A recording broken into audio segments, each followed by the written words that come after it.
Je m'appelle Luc Masson, je suis le père d'Inès, aujourd'hui une adolescente adulte même de 18 ans, polyhandicapée.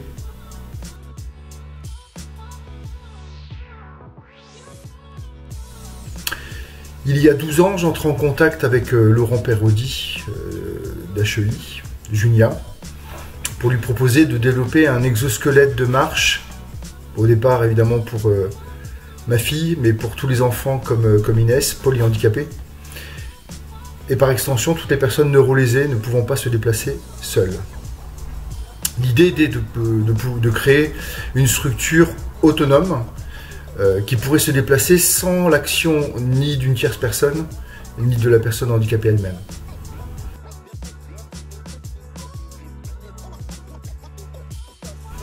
Inès est donc polyhandicapée.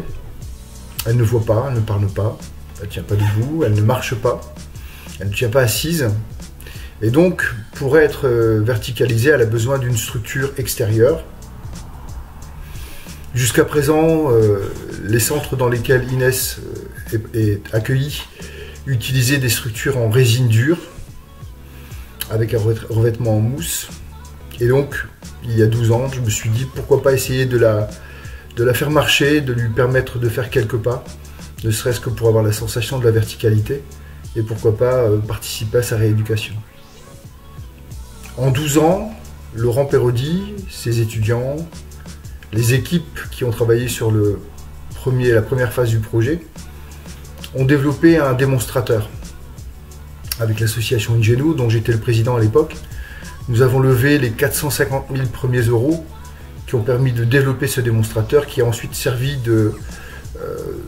d'explication sur la finalité de ce projet, et qui a permis à Laurent Perraudy et toutes les personnes que je voudrais remercier aujourd'hui, avec lesquelles il travaille en France ainsi que dans les pays partenaires, qui ont permis donc de lever les fonds Interreg2Seas qui permettent le développement actuel de Motion, donc notre prototype d'exosquelette.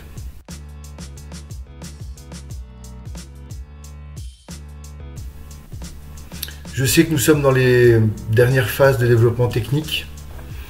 Je sais qu'il a été compliqué pour toutes les équipes pendant cette période de Covid de travailler ensemble, même si les nouvelles technologies de la communication facilitent quand même le co-développement à distance.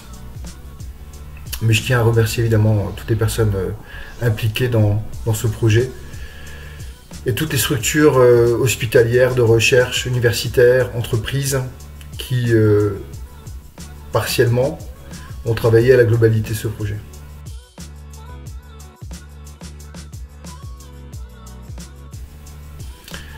Ce que je souhaite moi pour Motion, qu'aujourd'hui je pense on appelle le projet Inès, c'est qu'on puisse passer à une phase de fabrication, qu'il puisse y avoir à l'avenir 1, 2, 3 exemplaires de Motion dans des centres, dans des structures accueillant des personnes polyhandicapées neurolésées, afin qu'elles puissent bénéficier de cette orthèse autonome et qu'elles puissent faire chacune de leur côté, soit en France ou dans un des pays partenaires du projet, leur premier pas, découvrir le monde posé sur leurs deux jambes et non plus uniquement au fond de leur fauteuil roulant ou voire éventuellement au fond de leur lit.